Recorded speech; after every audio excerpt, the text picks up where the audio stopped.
Olá, como vai você? Hoje a gente vai conversar sobre a crise da República Velha e sobre a Era Vargas. Primeiro eu queria lembrar a vocês que a República Velha foi regida pelo coronelismo, pelo predomínio das oligarquias e pela política dos grandes estados, que nós chamamos de política do café com leite. Mas em 1929 mudou tudo.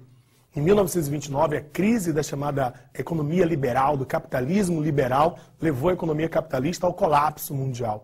Teve como epicentro os Estados Unidos, Wall Street, a crise da Bolsa de Valores norte-americana, mas que teve reflexos no mundo inteiro, inclusive no Brasil.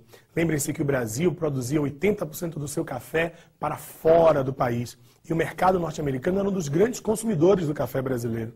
Ora, com a economia norte-americana falida, nós ficamos sem nossos mercados. Consequentemente, crise de superprodução no café. O que aconteceu? O estado de São Paulo, que deveria apoiar o próximo presidente mineiro, que já estava até escolhido, chamava-se Antônio Carlos Andrada, resolveu voltar atrás. E o Washington Luiz, o presidente do Brasil na época, apoiou um novo candidato paulista, chamado Júlio Prestes. Isso provocou a cisão da política dos grandes estados, a cisão da política do café com leite. Em Minas Gerais, acabou se juntando ao Rio Grande do Sul, se juntando à Paraíba, formando uma aliança conhecida como Aliança Liberal e lançando o candidato próprio, Getúlio Vargas. Getúlio foi derrotado nas eleições, mas o clima de insubordinação contra o estado de São Paulo era grande.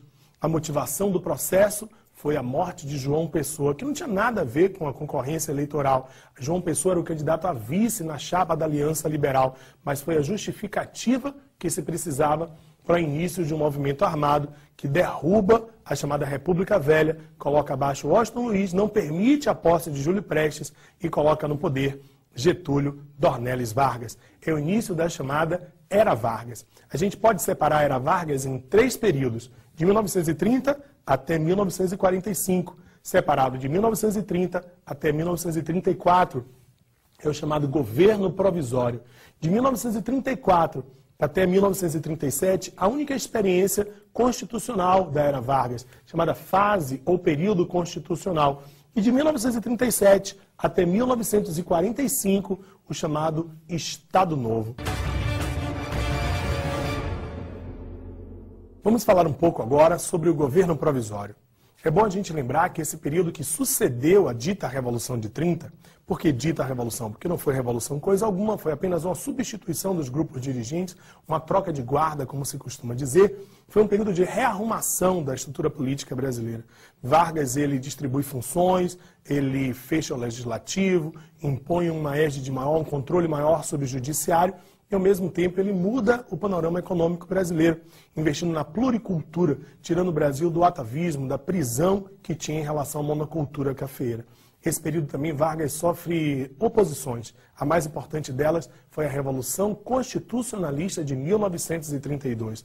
A insatisfação do Estado de São Paulo por estar distante do poder leva a uma insurreição armada, derrotada militarmente, mas politicamente vitoriosa, que obriga Getúlio Vargas a convocar eleições para formar uma nova Constituinte, essa Constituinte que vai concluir-se com a Constituição de 1934, encerrando assim a chamada primeira fase, chamada governo provisório da Era Vargas.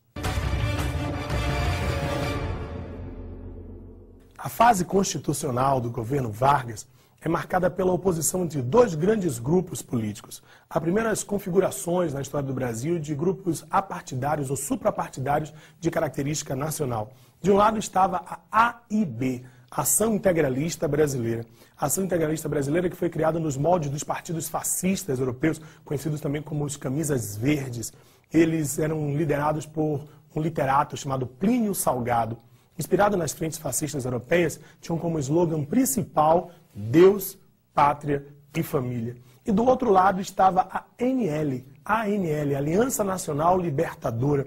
A Aliança Nacional Libertadora, que tinha como presidente de honra Luiz Carlos Prestes, inspirada nas frentes antifascistas europeias, reunia tenentes esquerdizantes, setores comunistas, liberais avançados, setores mais à esquerda da sociedade brasileira e um setor da classe média mais progressista.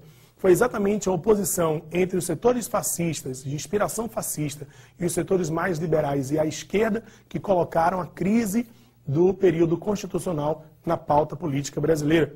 Isso vai levar Getúlio, em 1937, a um golpe de Estado. sob a ameaça de que o comunismo rondava o Brasil, ele põe fim à era constitucional, dá um alto golpe e dá início a uma nova fase da era Vargas. Logo após o golpe de 37, Getúlio impõe ao país uma nova Constituição, que ficou apelidada de Polaca, por se inspirar na Constituição fascista da Polônia, uma das mais duras cartas constitucionais brasileiras. Ela acaba com o federalismo, estabelece o unitarismo, proíbe as bandeiras e os hinos estaduais, estabelece a pena de morte e dá supremacia absoluta do executivo sobre os outros poderes. Estabelece também a chamada ditadura do Partido Único. Apenas um partido poderia existir, que era o partido do governo. Getúlio, além dessa Constituição autoritária do direito de censura, ainda tinha ao seu lado instituições poderosas como o DASP, Departamento de Administração e Serviço Público, que além de um órgão impeguista, servia também para controlar os estados, manter a presença forte do Estado totalitário, fascista, Estado novista, em todos os estados brasileiros. E o DIP, Departamento de Imprensa e Propaganda, que tinha duas funções. Primeiro, construir a imagem do ditador. Segundo, censurar os meios de comunicação. A repressão, o controle, a violência, a virulência foi a marca do chamado Estado novismo no Brasil no final dos anos 30, no início dos anos 40.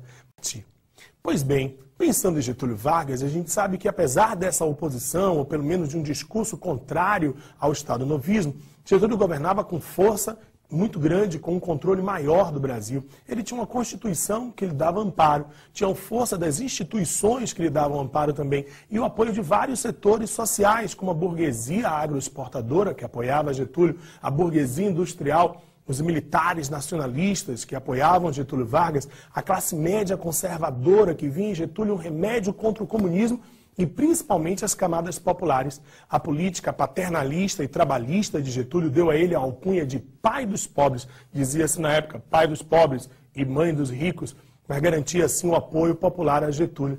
Aí você me pergunta, mas Ricardo, então por que Getúlio caiu em 1945?